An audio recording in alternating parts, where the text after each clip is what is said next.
Enregistrement. Ok, on est sur donc jeu et entraînement le groupe 3 avec Christophe Yannon, Adrien Lebas, Cédric Béal et Guillaume Dupuis. Ouais. À vous de jouer. Donc déjà, première chose, avant de commencer, on a eu quelques difficultés à se rencontrer, donc on a essayé de faire au mieux. Donc soyez indulgents, s'il vous plaît. Donc du coup, notre thème qu'on a choisi, c'est la contre-attaque. Euh, Parce que ça nous tenait à cœur, on aimait un petit peu ce secteur de jeu. Et du coup, la problématique, c'est quelle vision et quelle philosophie avons-nous de la contre-attaque, donc le passage d'utilisateur à opposant, et comment nous l'entraînons. Donc, première slide, on a fait, si on fait un petit bilan des statistiques qui a été ressorties de la World Cup 2015, on remarque qu'il y a quand même pas mal d'essais qui ont été marqués suite à des turnovers, que ce soit en attaque ou en défense, hein, essais encaissés et marqués. Donc, c'est quand même un secteur de jeu qui est hyper important.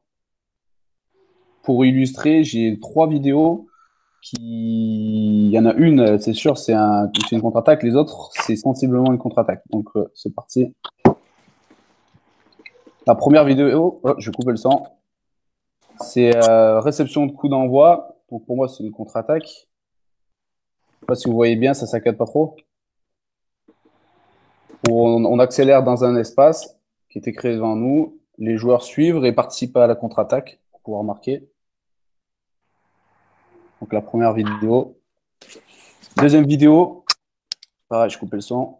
Donc là, en fait, juste pour remettre en contexte, la vidéo a été coupée un petit peu avant. Ici, je ne sais pas si vous voyez ma souris, il y a eu une récupération sur Ruck. Nos joueurs ont décidé de jouer un temps de jeu pour affronter la ligne.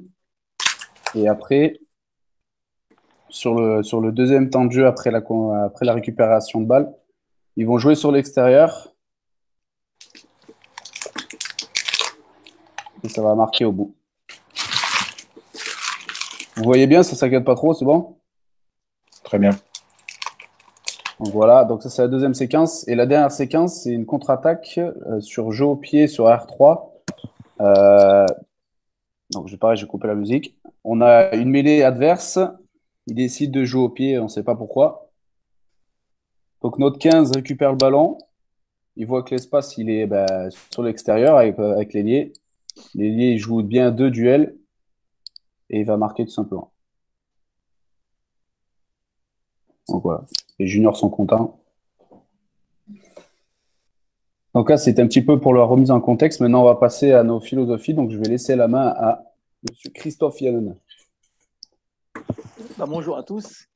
Alors, pour moi, la vision, c'est surtout une situation de fort déséquilibre exploitable. On passe souvent d'un changement de statut de défenseur à utilisateur. Donc, utiliser ce désordre-là est plutôt quelque chose de très intéressant sur cette forme de jeu-là. Donc, ma philosophie à moi, c'est ce qu'on a bossé cette année, c'est en R1, quand on récupère le ballon, c'est éloigner de la zone de densité par la passe, peu importe, 1, 2, 3 passes, mais très très vite sortir de cette zone de densité. Sur le R2, on essaie d'utiliser une passe pour s'éloigner de la zone de densité avec appui d'un joueur champ profond. Souvent, on demande à ce que ce soit l'arrière qui vienne chercher fort un ballon de récupération pour pouvoir justement mettre de la vitesse et gagner un peu ce rapport de force-là. On l'a vu d'ailleurs sur la vidéo où dès qu'on met de la vitesse, dans ces phases de jeu-là, c'est très intéressant parce qu'il y a beaucoup d'espace à aller chercher. Et puis après, sur le R3, c'est plutôt une philosophie pour déplacer le ballon pour attaquer une zone de fracture.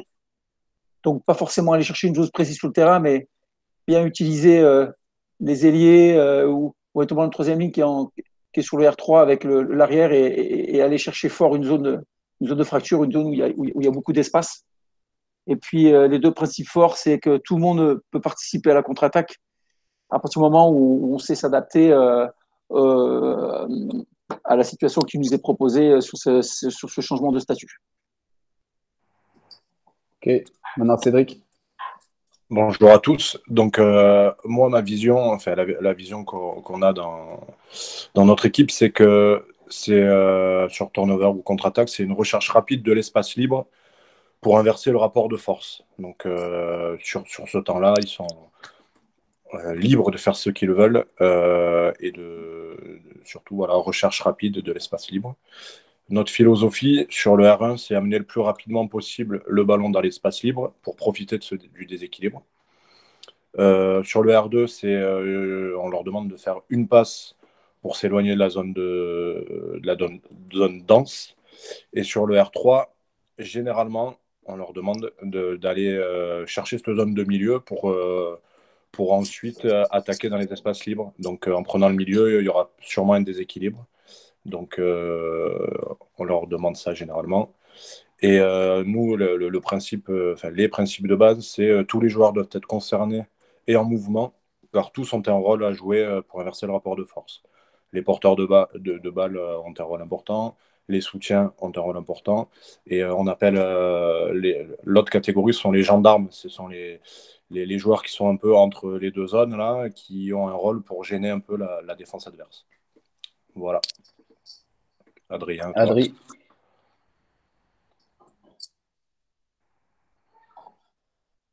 Adri. Il a le micro coupé, je sais pas si.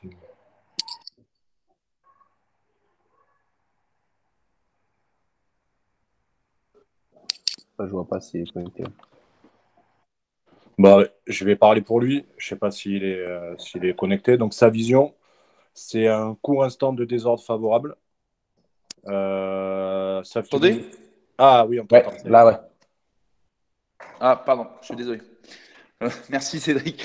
Donc, je reprends ma vision. Moi, c'est un instant très court où il y a un désordre qui peut être favorable. La philosophie que j'ai, c'est vite pour être efficace. Mes principes,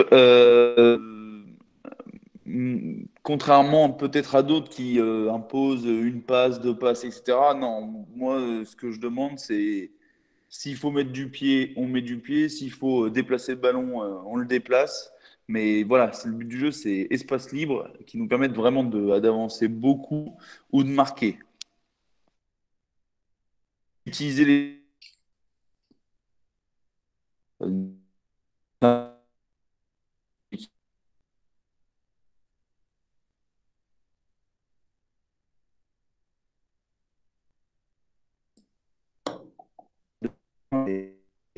voilà. Là, je vous entends mal. Ouais. C'est bon? Ouais, j'ai entendu, ouais. Utiliser le potentiel de chaque joueur pour être le plus efficace. Ok. Bah, du coup, à mon tour. Donc, du coup, quand on a fait nos échanges par visio, ce qui est ressorti, hein, il y a pas mal de choses qui sont similaires à ce qu'ont dit les autres, hein, notamment avec Christophe sur la vision. Sur la philosophie, par contre, nous, on avait on va dire, une orientation un peu plus directive sur le fait qu'on demandait vraiment aux joueurs, quand il y avait une récupération sur le premier rideau, c'est qu'il y ait deux passes pivots rapidement sur l'extérieur, d'un côté ou de l'autre, peu importe, avec des joueurs qui, du coup, réagissent très rapidement dès qu'ils voient que le ballon est récupéré pour vite éloigner le ballon de la zone de densité et du coup jouer dans l'espace libre, là où il y a forcément des zones moins denses et des zones de fracture où on peut avancer très fort. Sur le R2, comme du coup le joueur il est plus en retrait, il a peut-être un peu plus de vision, il a peut-être plus de temps pour faire une passe, donc du coup on lui demande de faire une passe, toujours dans le même principe, hein, de s'éloigner de densité. Après sur le R3, on a vraiment aussi une autre philosophie assez directive sur une réception n'importe où qu'elle soit, pardon. On demandait aux joueurs d'attaquer le centre du terrain fort et dans tous les cas de faire un renversement. C'est-à-dire que si le ballon était botté sur la touche à gauche, l'ailier devait soit transmettre le ballon soit au 15, soit au troisième centre, qui devait attaquer fort l'espace centre du terrain et direct après, les joueurs savaient qu'il y avait un renversement qui se faisait par la suite. Parce qu'on avait identifié que à notre niveau, les joueurs en défense essayaient un maximum de circuler sens de jeu surtout sur les après coup de pied ou après contre-attaque, pour pouvoir empêcher justement que les espaces soient pris ou soient menacés. Du coup, on avait demandé ça. Et par contre, une chose qui s'est vue sur la vidéo, sur les 3 vidéos, les principes les philosophies que j'ai mis au-dessus, elles n'ont pas forcément été respectées. Pourquoi? Parce qu'à chaque fois, on leur dit attention, il y a une forme d'adaptation. On peut pas, enfin, on vous demande certaines choses pour faciliter la tâche, mais c'est des outils. Si vous utilisez, tant mieux. Si vous n'utilisez pas et que vous avez d'autres moyens, utilisez-les et adaptez-vous. Et après, bien sûr, hein, comme tous les autres, c'est tout le monde participe à la contre-attaque et feu, quoi. Donc voilà. Donc ça, c'est la partie nos philosophies. Maintenant, on va passer à comment nous l'entraînons. Juste avant, Ouais. est-ce que les autres, justement, avant de passer au prochain slide, est-ce que vous avez des questions? On en a posé quelques-unes sur le chat. Est-ce que vous avez... J'ai pas vu. Moi, j'en ai une. Ouais, j'ai entendu plus. Bon, vous prenez la parole? Ouais, c'est Jean-Luc. Vas-y, Jean-Luc. Ouais, moi j'en ai une. À chaque fois, vous parlez d'adaptation dans toutes vos visions. Moi, ce que j'aimerais savoir, c'est quels outils vous donnez à vos joueurs pour s'adapter. Parce que parler d'adaptation, c'est en fonction de quoi et quels sont les critères que vous prenez pour savoir si l'adaptation est bonne ou pas? Comme repère, ce qu'on peut donner aux joueurs, c'est déjà point de chute du ballon, dès qu'il a le ballon, vous essayez de le faire même un peu avant. Déjà, il y a celui qui réceptionne et les joueurs qui sont autour, d'identifier où sont les partenaires, où sont les adversaires. Et du coup, la zone à attaquer, la communiquer soit au porteur de balle qui, lui, a une grosse contrainte, c'est la lutte aérienne, soit directement, le porteur de balle est capable de identifier avant de récupérer le ballon où sont les espaces et d'y jouer, tout simplement.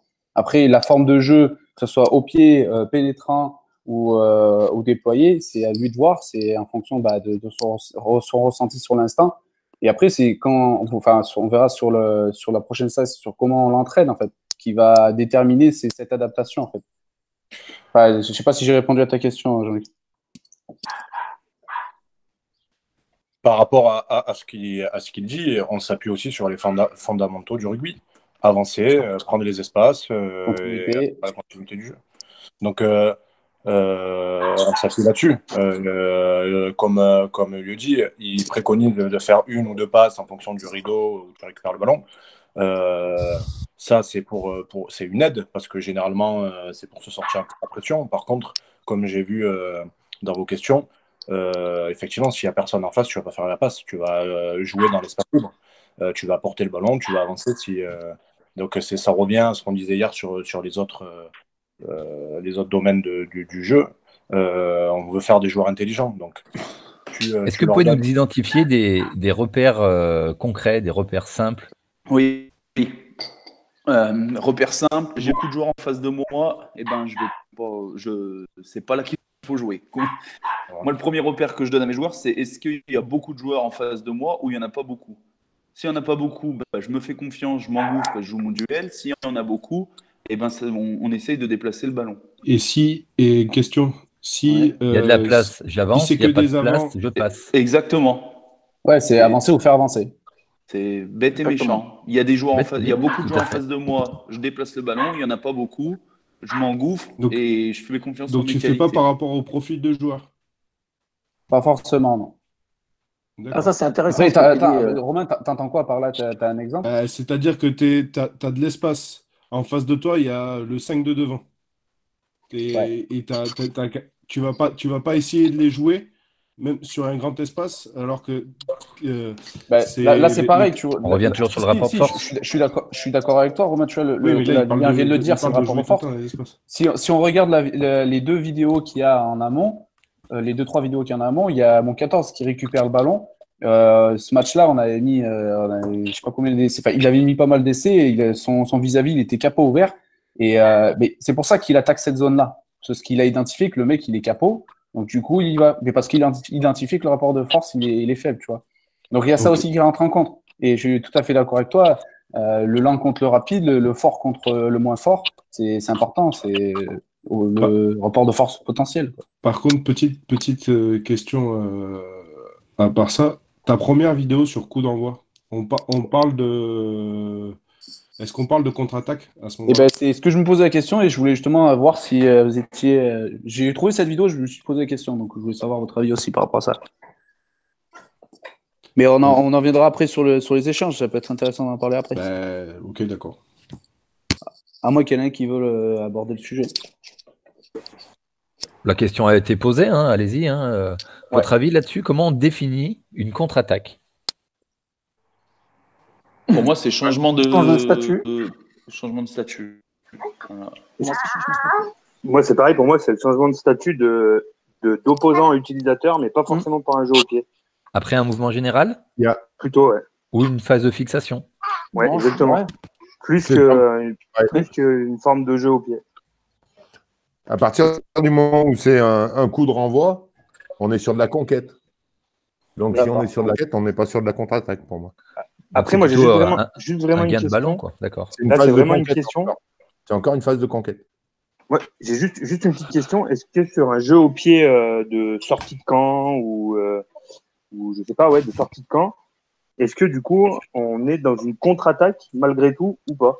Oui, à mon avis, oui, parce que là, on est dans le jeu courant. oui. On est dans le jeu courant et on ne part pas d'une phase statique comme le coup d'envoi. Pour moi, Ouais, non, moi, c'est vraiment dans le mouvement général. Statut à partir de mouvement général et sur les phases de fixation. Tout ce qui est changement de statut par rapport aux phases ordonnées, qui sont les coups d'envoi, la mêlée, etc. Pour moi, c'est pas des contre-attaques. Je vais vous donner la définition.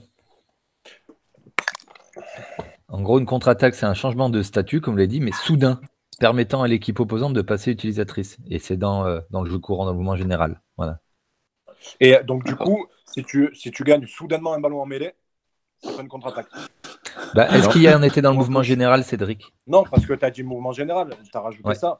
Mais du coup, tu passes. C'est un gain du ballon. Gain de la conquête, c'est comme la touche comme la touche, ou comme disait Jean-Luc, sur être capable de gagner le ballon sur le coup d'envoi, le renvoi. Donc, gagner le ballon. Donc, il y a une différence pour vous entre turnover et conquête. C'est une bonne question. Et contre-attaque. Ça fait pas longtemps que en fait, le terme de turnover est apparu dans les lexiques. Ouais. Comment vous l'identifiez? Turnover, pour moi, c'est si je peux La définition que tu nous as donnée, Lilian, en cours, c'était la contre-attaque, c'est le changement de statut d'opposant à utilisateur, et le turnover, c'est le changement de statut d'utilisateur à opposant. Ouais, moi, ce que j'avais compris. Ouais, exact. Enfin, moi, c'est comme ça que je l'avais interprété. Oui, c'est vrai que c'est comme ça qu'on l'avait identifié. Ah ouais, alors, ouais, ok. Après, on peut répondre aux questions suffit de valider pour qu'on parle de la même chose. Lilian, tu vois, tu as posé une question. Après, je vais suivre avec la question à Nico. Ouais. Qu'est-ce que tu entends par la zone de récupération de terrain? C'est la zone large ou profond? Non, j'ai mis après profond. En gros, que ce soit sur l'adaptation du travail avec potentiel. Lorsqu'on récupère le ballon, par exemple, en étant en défense, on récupère le ballon très proche de notre ligne de but.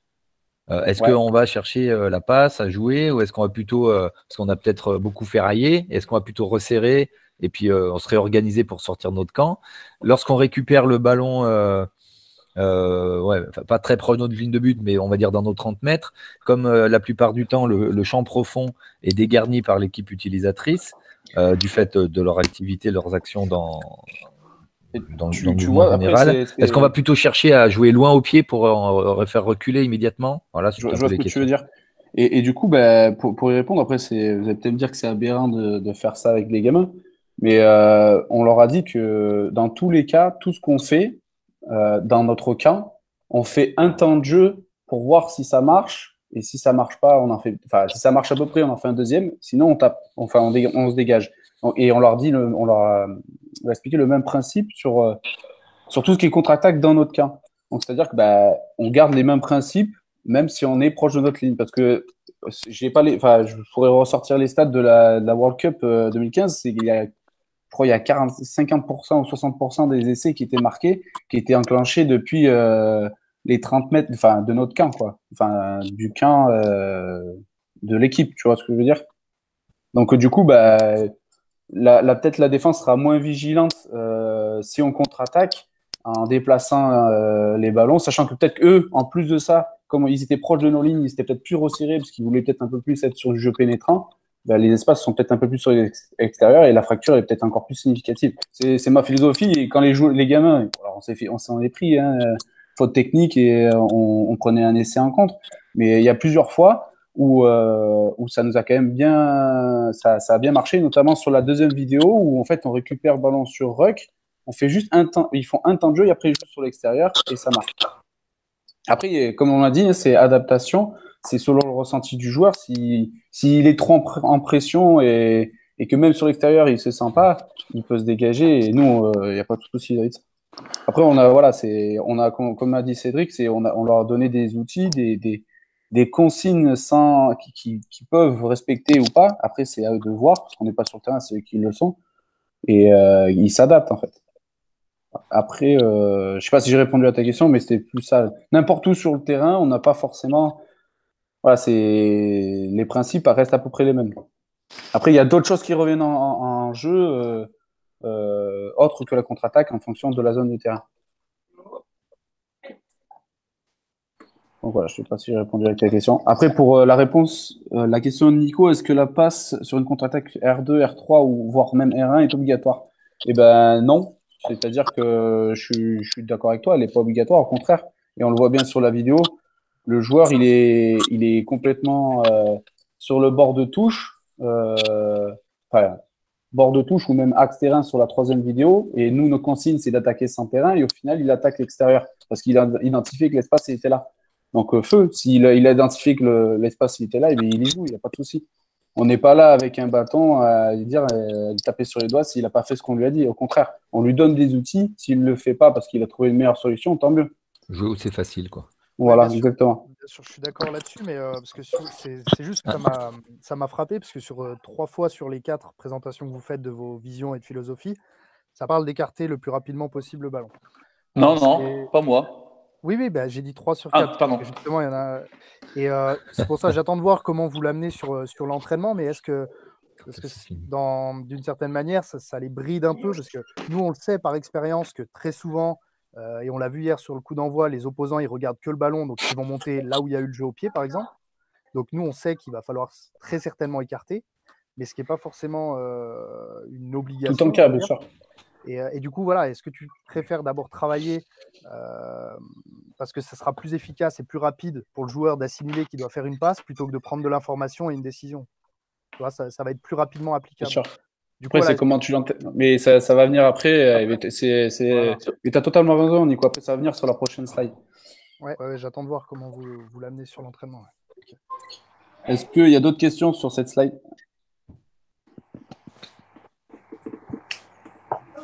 Non, bon, je passe à la suite. Donc, du coup, on passe à comment nous l'entraînons. Donc, pareil, on même ordre de prise de parole. C'est parti. Alors, comment nous on l'entraîne? C'est très simple. On le planifie généralement dans un cycle où on est en utilisation. Donc, on sait qu'on va récupérer ce ballon. Donc, on est plutôt dans un cycle non pas d'opposant, mais bien d'utilisateur. On l'entraîne sous forme de jeu collectif réduit, 7 contre 7, 8 contre 8, avec des rapports de force différents, suivant l'espace-temps. Et puis le type de contre-attaque sur lequel on veut les faire travailler, si c'est plutôt un contre-attaque sur du R1, R2, R3, on varie beaucoup ces lancements de jeu-là. On met aussi 2 ballons, beaucoup. On utilise beaucoup 2 ballons dans notre forme d'entraînement, ce qui fait que quand un ballon est bloqué, si on le donne à un joueur qui était plutôt défensif et qui va passer en situation d'attaque, là, on va se retrouver sur une situation de contre-attaque. Et là, on va voir comment ce joueur-là est capable de s'adapter au rapport de force et à l'espace qu'il a en face de lui. Et puis après, on le met aussi sous forme de jeu à collectif total, souvent en fin d'entraînement dans des scénarios, etc. On va demander à ce qu'un joueur tape fort sur le R2, le R3, par exemple, et puis on va voir comment les joueurs s'adaptent autour, dès la réception du ballon, qui fait quoi. Et l'objectif prioritaire, pour nous, ça a toujours été d'essayer de jouer debout. Donc, c'est d'autant plus important que si on arrive à jouer debout et qu'on utilise ces déséquilibres, on a quand même des critères de réussite qui sont assez intéressants.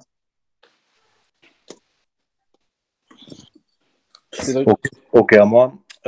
Du coup, Comment on le planifie? Alors, on le planifie beaucoup en début de saison, là, juste après la prépa ou quand on commence à rentrer dans notre système de jeu, bien que ça fasse partie de notre philosophie. Nous, on avait des joueurs avec de grosses qualités individuelles sur ces changements de statut, avec beaucoup de vitesse, avec beaucoup d'appui, et beaucoup de qualité de main. Donc, on s'appuie vachement là-dessus. Donc, comment on le fait en début de saison? Surtout, on fait des entraînements en mouvement général avec un animateur, attaque-défense en collectif total. On aime bien faire ça. Alors, c'est sous forme d'opposition ou à ceinturer quand on choisit, sinon vraiment à opposition, où on peut modifier le rapport de force et le type de turnover ou de contre-attaque en fonction voilà, de ce qu'on veut voir. En fait, on s'en sert beaucoup pour que les joueurs qui passent utilisateurs au moment du changement de statut tentent la contre-attaque à fond. Et ensuite, au bout de 2-3 temps de jeu, retrouvent notre système de jeu offensif. Donc, nous, c'était le 1-3-3-1. Et en fait, on s'est aperçu qu'une fois qu'ils arrivent justement dans le désordre à retrouver ce système de jeu offensif, le 1-3-3-1, c'était beaucoup plus facile de l'amener après sur de la touche, de la mêlée, et tout ça. Et ensuite, on s'est rendu compte qu'en fait, on s'en est servi aussi pour la défense, le changement de statut, où tu étais utilisateur du ballon, tu changeais de statut, donc turnover, si j'ai bien compris. Et là, on essayait de retrouver notre ligne défensive le plus vite possible. Voilà.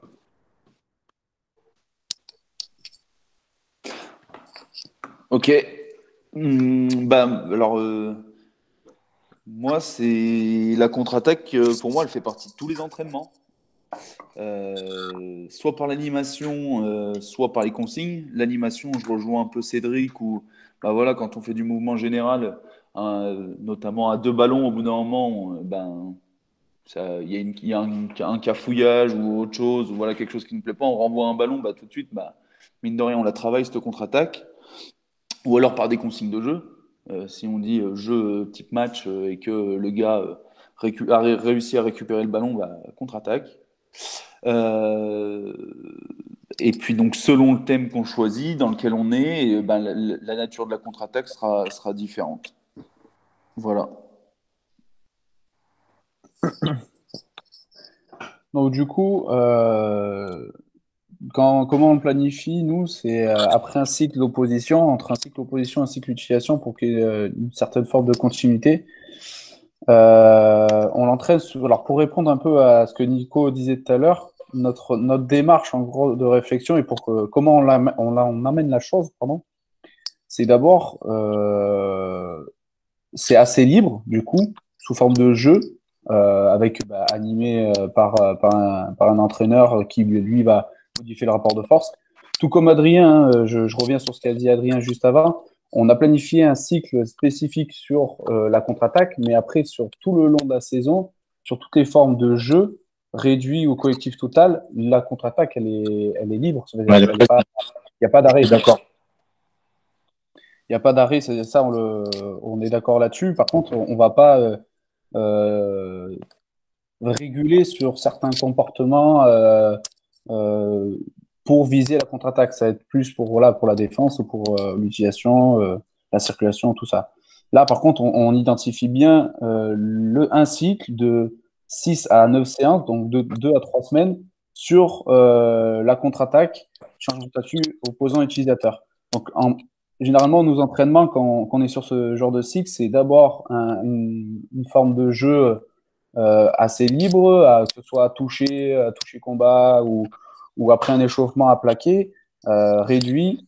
Après, on va fermer on va fermer la situation, on va vraiment insister sur certains comportements qu'on veut voir, qu'on va essayer vraiment des situations très ciblées qu'on veut que le joueur ressente en fonction du rapport de force, du type de contre-attaque, R1, R2, R3, avec des moments où et une récupération sur R1, ben, il faut peut-être quand même jouer dans son couloir. Mais on essaie quand même d'identifier ce qu'on essaie de leur apprendre, hein, tout simplement. Et après, il y a la situation de transfert sur du jeu à collectif total, où là, ben, ça revient un petit peu à ce qu'on a fait dans le début, où on a posé la problématique, et à la fin, ben, en fonction de tout ce qu'ils ont vu pendant l'entraînement, ben, ils transfèrent et ils valident petit à petit la chose.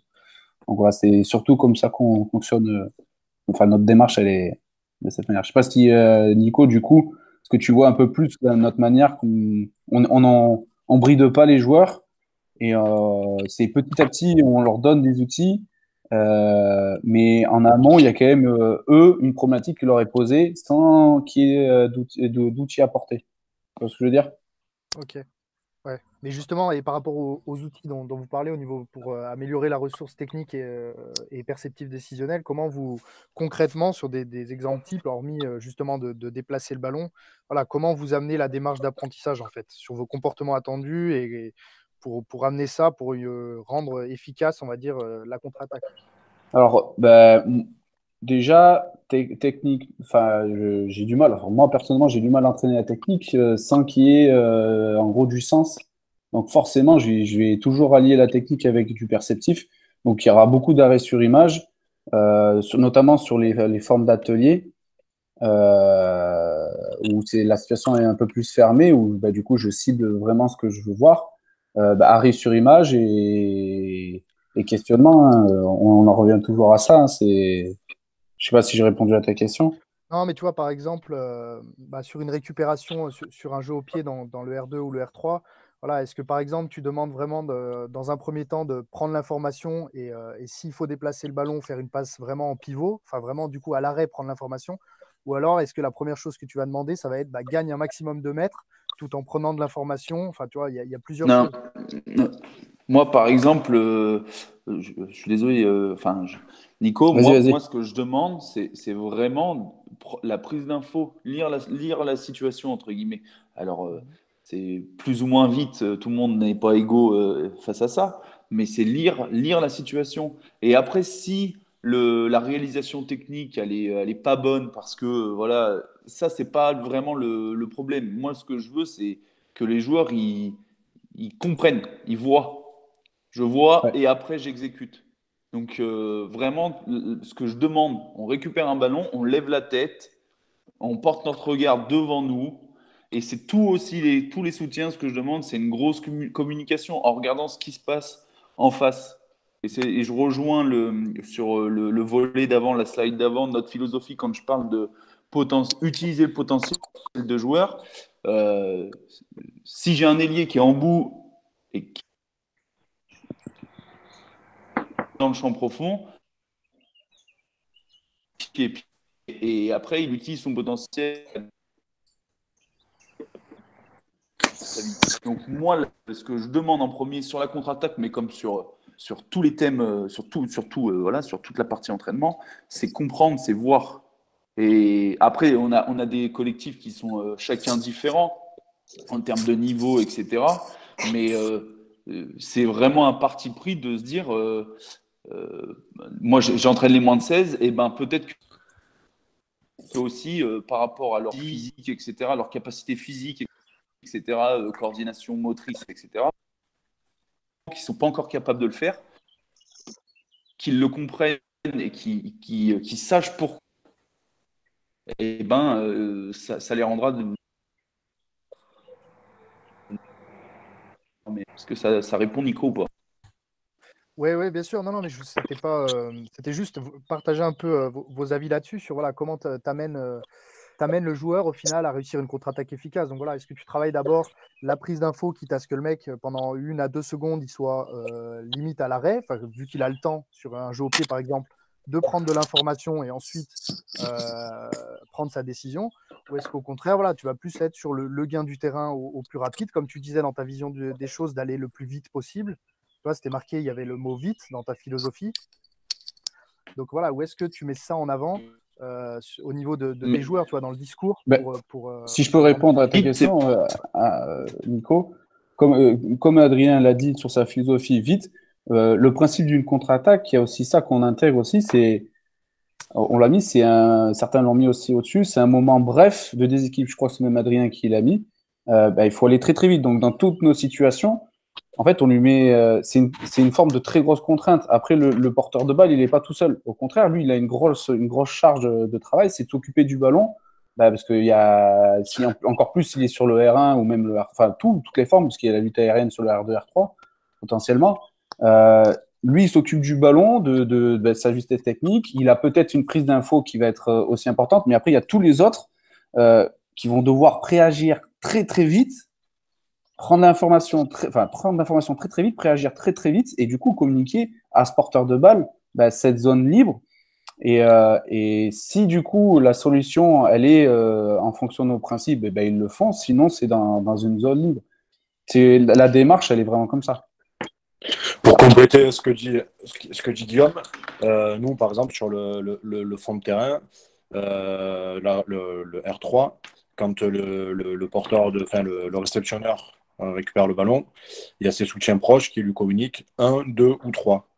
1, c'est pour déplacer le jeu d'un côté. 2, c'est pour garder le ballon, ça veut dire qu'il a le temps et qu'il peut lui prendre la décision. Et 3, c'est pour déplacer le ballon de l'autre côté. Parce qu'on estime que les soutiens ont plus de vision. Comme tu dis, s'il y a une lutte aérienne, la lucidité ou la prise d'information doit être fait rapidement. Donc les soutiens proches ou même un peu moins proches, par cette communication, lui permettre de lui dire quelle décision prendre. 2, ça veut dire, voilà, tu as le temps, tu peux lever la tête, regarder, prendre toi-même ta décision. Et, il y a une grosse relation porteur-soutien à prendre en compte aussi. Hein, exactement. Forcément.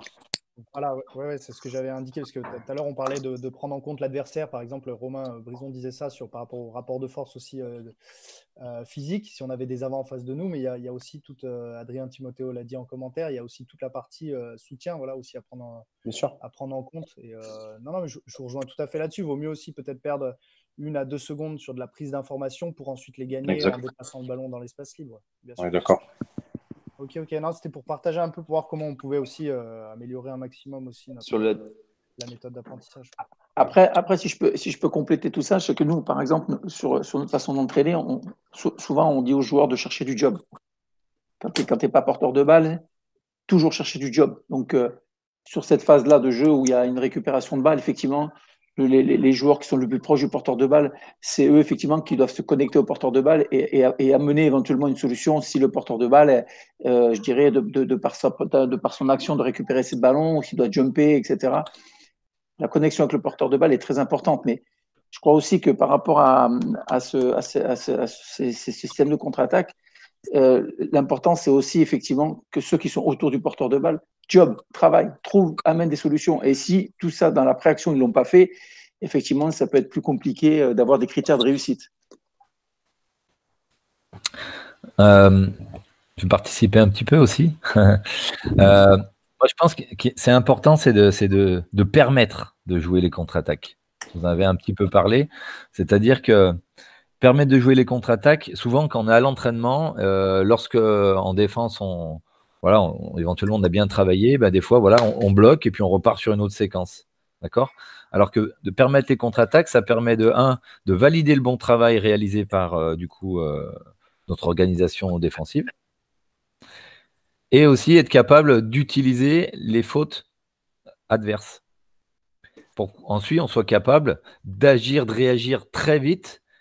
Et lorsqu'on sera lorsque l'on sera en match, en situation de jeu réel, on se doit d'avoir rencontré ce type de jeu, enfin ce type d'action. Que si on le fait jamais travailler, on le permet pas à l'entraînement, c'est sûr qu'on sera beaucoup beaucoup moins efficace. Après, c'est à nous de juger si, en fonction des objectifs ou autres, si on permet sur un seul temps de jeu et voir si on évalue l'efficacité. Donc, on évalue si on a réussi à modifier le rapport de force à notre avantage.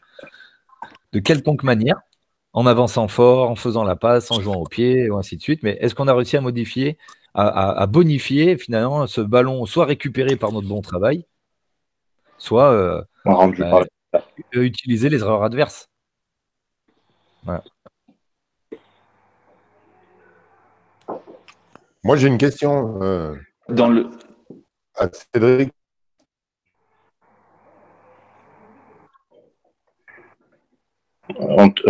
Je te capte pas du tout, Tineris.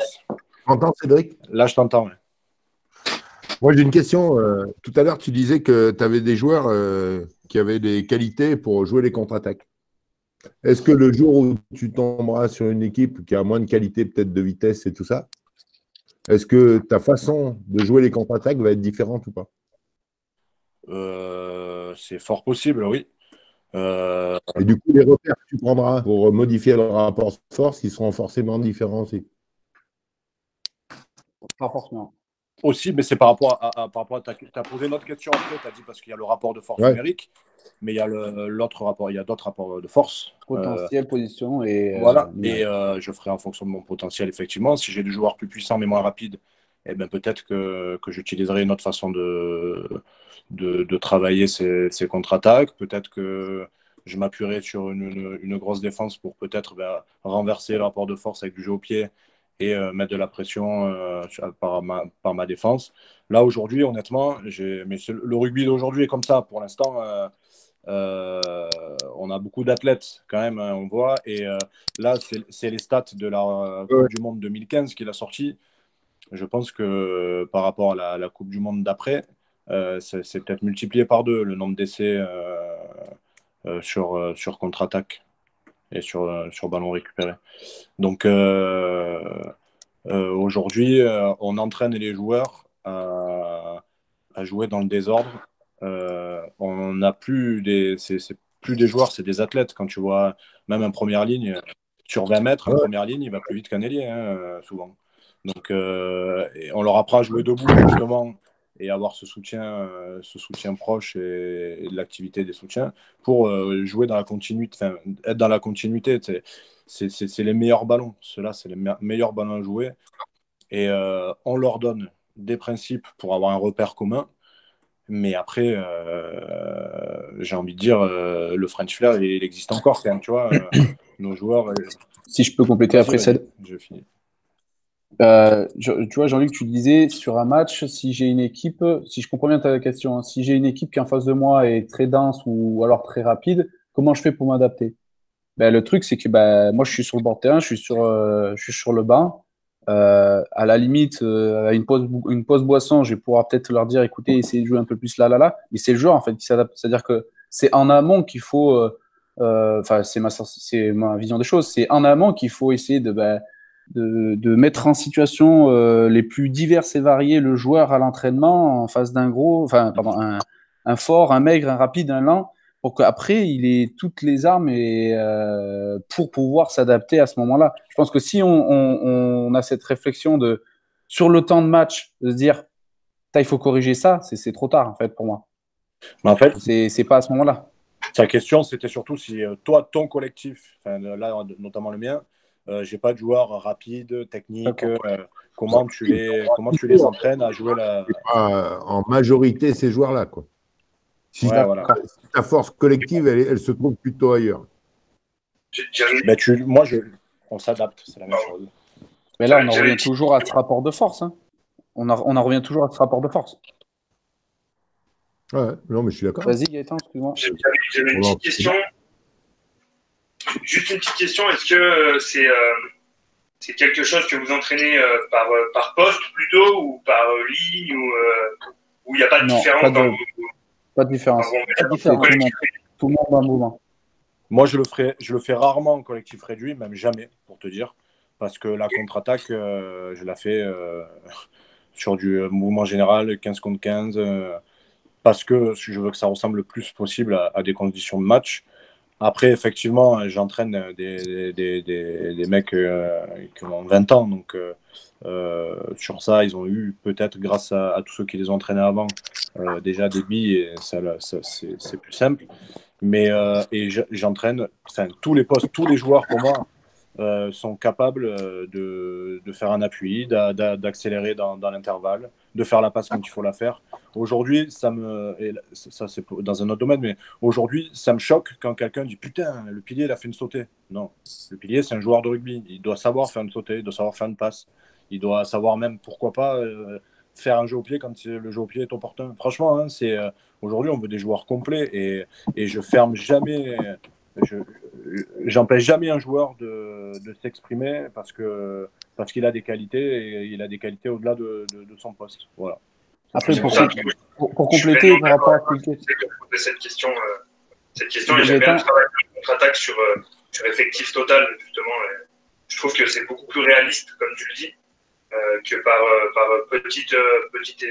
que par effectif réduit. Ou alors sur du poste, à la limite, avec les 3/4, qui est quelque chose pour moi de différent, mais voilà. Et pour compléter, Gaëtan, je pense que tu as raison sur un point, sur nous, notre démarche, c'est pourquoi on fait un cycle défense opposition en amont.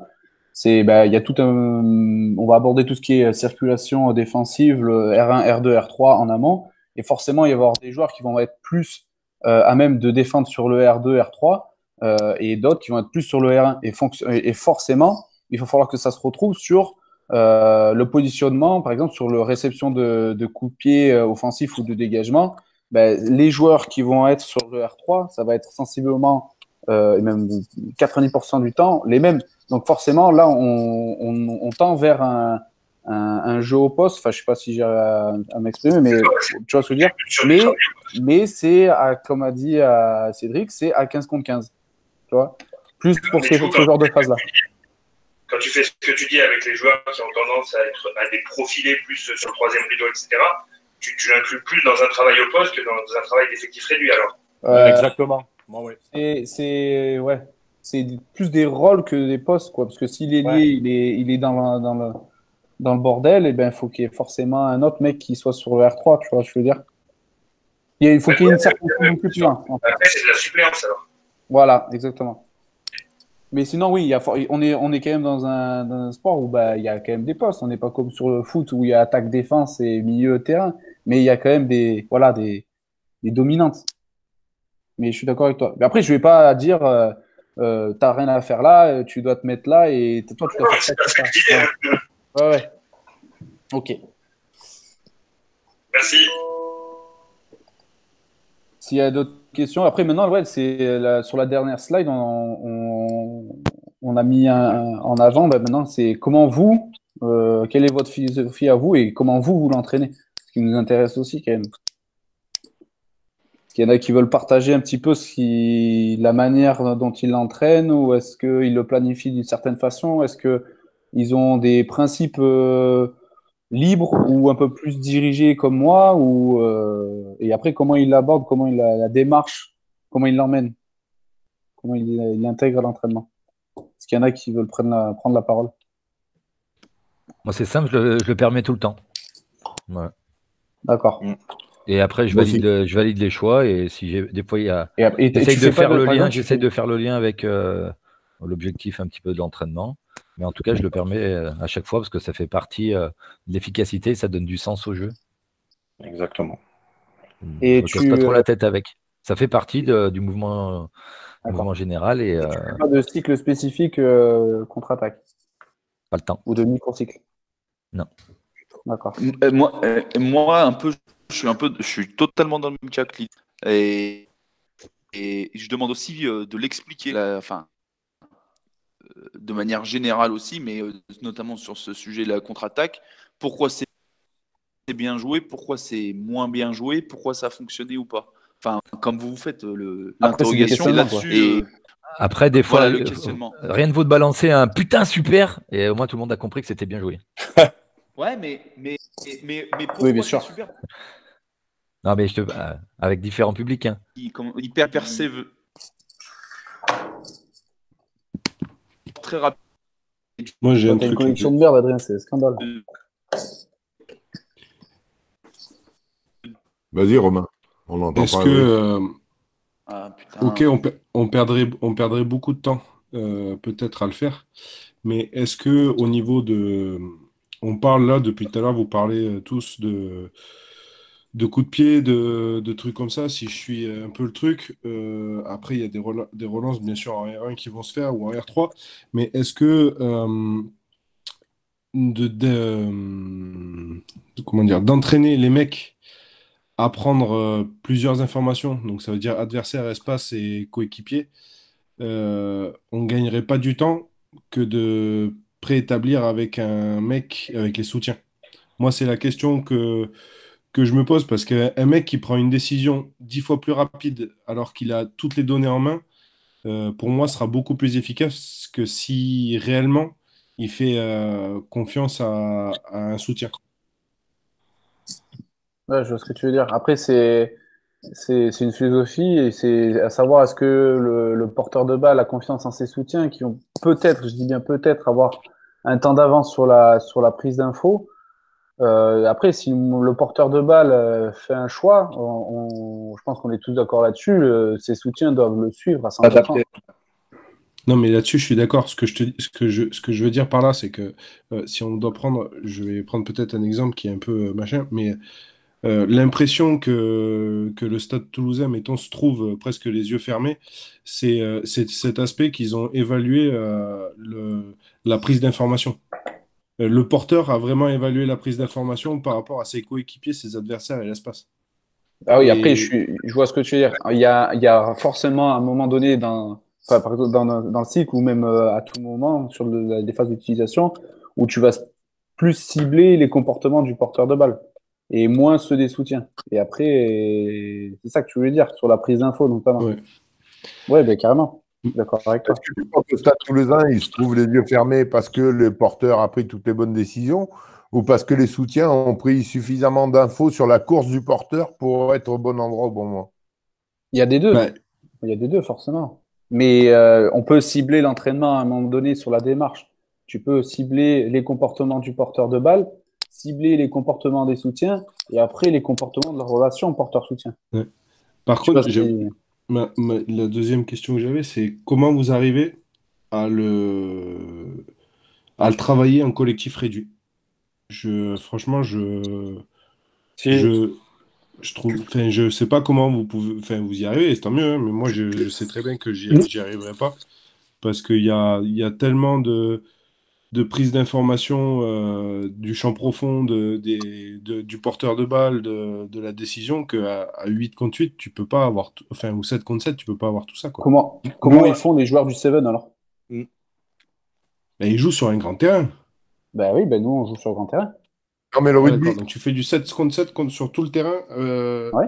Ok, d'accord. non, Pas moi, pour moi, alors. quand on le fait en collectif réduit, Romain, on part d'une phase statique, souvent avec un jeu au pied ou de notre 9 ou de notre 10 sur trois mecs qui sont en troisième rideau et avec une montée, si tu veux, de 5 mecs ou 6 mecs, garde 1, 2, 3 de chaque côté du ruck, par exemple. Et juste pour travailler donc la réception, en fait, on le fait en circuit comme ça.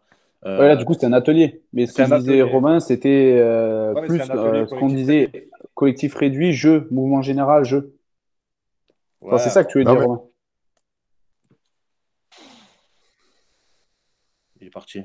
Voilà, c'est ça. C'est ce que vient de mettre Lilian, c'est ce que tu viens de dire, Cédric, c'est tu travailles une situation spécifique de contre-attaque découpée avec ben, on part de ce moment, de cette phase pour arriver à cette phase. Alors que le jeu réduit, pour moi, à 7 contre 7, grand terrain, même si tu enlèves les 22 ou peu importe comment tu t'adaptes, ben, c'est du désordre en fait. C'est du bon en général.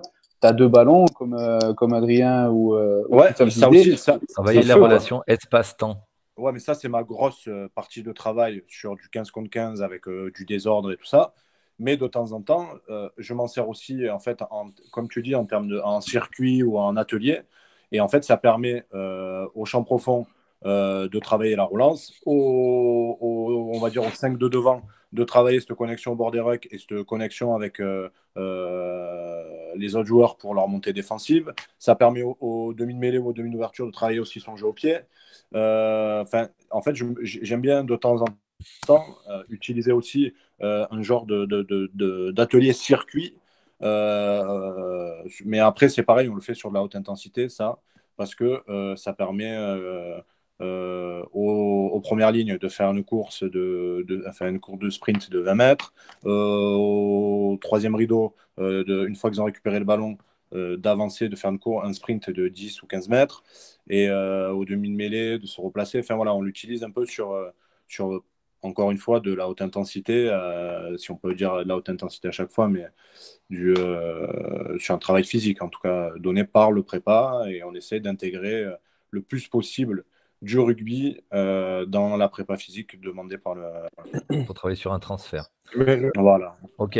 Les gars, dernier avec... c'est Romain, c'est ça? Jean-Luc. Qui a pris la parole? C'est toi, Romain? C'est Jean-Luc. Jean-Luc. Dernier, parce qu'on arrive à 15h et il faut absolument qu'on garde le même temps un petit peu d'échange tous les groupes. Pour répondre à Romain sur comment travailler en effectif réduit, le rugby, pour moi, c'est une situation. Chaque situation au rugby, il y a une situation générale. Et à l'intérieur de cette situation générale, il y a des micro-situations. Et chaque action faite dans la micro-situation change la situation générale. Donc, tu peux très bien travailler les micro-situations en effectif réduit. Bien sûr. Mais c'est ce qu'on a dit, il est sous forme d'atelier. Ouais. Ok. En quelques mots, pour synthétiser un petit peu ce qu'il en ressort de nos échanges, si on... un ou deux mots par personne pour voir un peu ce qui vous saute à l'esprit, ce qui vous vient à l'esprit par rapport au thème. Moi, je pense qu'on a tous à peu près la même philosophie, c'est-à-dire... Ça fait beaucoup trop de mots là, en quelques mots. Liberté. Liberté, ok. Les autres. Laissons faire, ok. Perception. Adaptation. Prise d'initiative. Initiative. Lecture. Analyse. Vitesse. Avancer. Surprise. Surprise. Tout à fait. Ok. Tout le monde. Tu disais, Gaëtan? Romain, il n'a pas parlé. On t'a pas entendu, Gaëtan. Adaptabilité, ok. Ouais, qui c'est qu'on n'a pas entendu? Romain, je serais d'hier de l'année. Réversibilité. Romain, il s'entraîne à armêler depuis hier. Là. Ouais, il n'est pas content, il est un jour chez lui, il a cassé en deux. Sa femme, elle met la première. Antoine, il est au boulot. Et Romain, il m'avait prévenu aussi qu'il sera là à 15h. Ok, les gars. Petite pause de 2-3 minutes histoire d'aller chercher un petit café et puis après, on attaque avec le 4e groupe. Ok? Merci, messieurs. Merci à vous. Good job. Cordio, t'es prêt?